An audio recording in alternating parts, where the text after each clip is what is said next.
ধর্মীয় চিন্তাভাবনা মানবতার ক্ষেত্রে অত্যন্ত ক্ষতিকারক।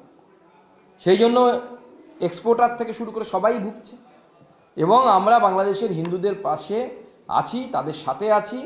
আমাদের আবেদন বাংলাদেশের কাছে, বাংলাদেশ সরকারের কাছে, যেহেতু এটি একটি আলাদা রাষ্ট্র, তাদের কাছে আবেদন, আপনারা এই ধরনের সাম্প্রদায়িক জিগিরকে নিয়ন্ত্রণ করুন এবং বাংলাদেশে শান্তি প্রতিষ্ঠা করুন। কারণ শান্তি প্রতিষ্ঠিত না হলে কোনো দেশেরই উন্নতি সম্ভব নয়।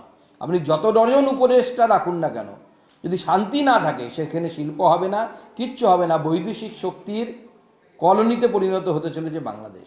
এই জনসংখ্যা হচ্ছে ভুতুরে জনসংখ্যা। মমতা বন্দ্যোপাধ্যায়ের যারা ভোট ব্যাংক, যারা পিসির পকেটে থাকে, ভোটের সময় বেরিয়ে আসে, আবার ভোটের পার হয়ে গেলে ঢুকে যায় পকেটে। আপনি দেখতে পাবেন না, এরা অদৃশ্য, এদেরকে পাওয়া যায় না। এবং এইভাবেই সংখ্যা বাড়ছে। এবং মনে রাখবেন, হাওড়া মিউনিসিপ্যাল কর্পোরেশন হচ্ছে ভারতবর্ষের সবথেকে নোংরা পৌরসভা বা কর্পোরেশন। তো বাসন্তী, গোসাবা বিস্তীর্ণ এলাকা, দক্ষিণ 24 পরগনা পুরো একদম এই ধরনের পরিস্থিতি তো তৈরি হয়েছে। মুর্শিদাবাদের সাথে সংযুক্ত করে রাখুন, কারণ ওখানে সকেট বোমা চলে এবং এই সকেট বোমার রাজত্ব চলে ওখানে। বাড়ির মালিক তো সংখ্যালঘু সম্প্রদায়ের, আনার শেখ। কেন তার বাড়িতে কেন বোমা ফাটছে? ব্যানার্জি চ্যাটার্জির বাড়িতে কেন বোমা ফাটছে না? কেন বোস গুহ মিত্র এদের বাড়িতে বোমা ফাটছে না? মমতা বন্দ্যোপাধ্যায়কে এই প্রশ্নটা করবেন না? আপনারা তৃণমূল করতে গিয়ে বোমা বাঁধবেন, আপনার বাড়ি উড়ে যাবে।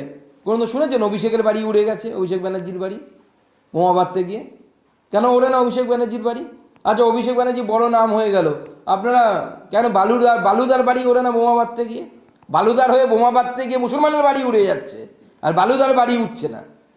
তো এই প্রশ্নগুলো তো মুসলিম সমাজের করা উচিত। সিএ আইন যখন পাশ হলো, সেই আইন পাশ হওয়ার পর মমতা বন্দ্যোপাধ্যায়ের ভিডিও ফুটেজ আছে। একজন দায়িত্বপ্রাপ্ত মুখ্যমন্ত্রী হিসেবে তিনি বলেছিলেন, আপনারা কেউ সিএতে অ্যাপ্লিকেশন করবেন না।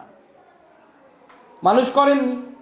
মমতা বালা ঠাকুরের পক্ষের যারা মতুয়া, তারা নিশ্চয়ই করেননি, কারণ মুখ্যমন্ত্রী বলেছে। আজকে তাদের নাম যদি এসআইআরে বাদ যায় সঠিক সময়ে সিএতে অ্যাপ্লিকেশন না করার জন্য, তো তারা তো দোষী নয়, দোষী তো মমতা বন্দ্যোপাধ্যায়। কারণ মমতা বন্দ্যোপাধ্যায় বলেছেন আপনারা সিএতে অ্যাপ্লিকেশন করবেন না। তো মমতা বন্দ্যোপাধ্যায় তার দায় নেবেন না?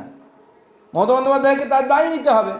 মমতাওয়ালা ঠাকুরকে যেভাবে মমতা বন্দ্যোপাধ্যায় ব্যবহার করছে, মানে এই দুই মমতার যে বিষাক্ত কম্বিনেশন, এই বিষাক্ত কম্বিনেশনের ফলে ঠাকুরবাড়ির মতো একটি ধর্মীয় প্রতিষ্ঠান রাজনীতির আখড়ায় পরিণত হচ্ছে।